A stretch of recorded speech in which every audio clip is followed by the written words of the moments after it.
NA 83 और 85 में इंतखाबात मुलतवी के नोटिफिकेशन मनसूख। इलेक्शन कमीशन ने रिटर्निंग अफसरान के नोटिफिकेशन को मनसूख किया।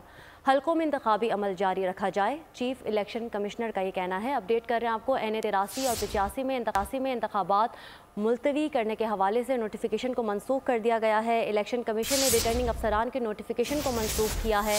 हलकों में इंतखाबी अमल जारी रखा जाएगा।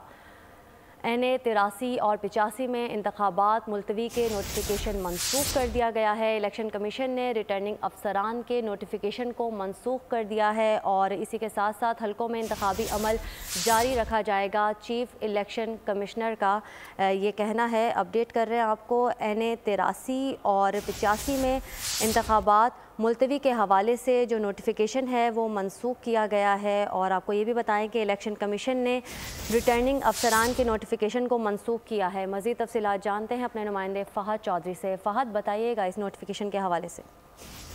जी देखिए, NA 83 और NA 85 सरगोदा में आज़ाद उम्मीदवार सादिक अली की वफात पर दोनों रिटर्निंग अफसरान ने इंतखाबात मुलतवी कर दिए थे, नोटिफिकेशन जारी किए थे, जिस पर मुस्लिम लीग नून के जो उम्मीदवार थे उन्होंने एक दरखास्त जमा करवाई थी इलेक्शन कमीशन में कि ये जालसाजी की गई है। और आज चीफ इलेक्शन कमिश्नर की ज़ेर सदारत अहम समाअत हुई जिसमें जो डिस्ट्रिक्ट रिटर्निंग अफसर है उन्होंने बताया कि मैंने इंक्वायरी की और उसमें यह साबित हुआ कि उम्मीदवार सादिक अली की वफात 2 जनवरी को हुई थी और 3 जनवरी को उसकी नमाज जनाजा पढ़ाई गई थी, लेकिन जो डेथ सर्टिफिकेट जमा करवाया गया वो जालसाजी करके 15 जनवरी का बनवाया गया और उसी बुनियाद पर रिटर्निंग अफसरान ने ये इंतखाबात मुलतवी किए थे, जिस पर चीफ इलेक्शन कमिश्नर ने ये हुक्म दिया कि इंतखाबी अमल इन दोनों हलकों में जारी रखा जाए और रिटर्निंग अफसरान के जो इंतखाबात मुलतवी करने के नोटिफिकेशन है उन्हें मनसूख कर दिया गया और साथ ही जाली डेथ सर्टिफिकेट बनाने वाले सेक्रेटरी यूनियन काउंसिल के खिलाफ फौरी कार्रवाई की हिदायत भी की है इलेक्शन कमीशन। ठीक है, बहुत शुक्रिया फ़हद आपका।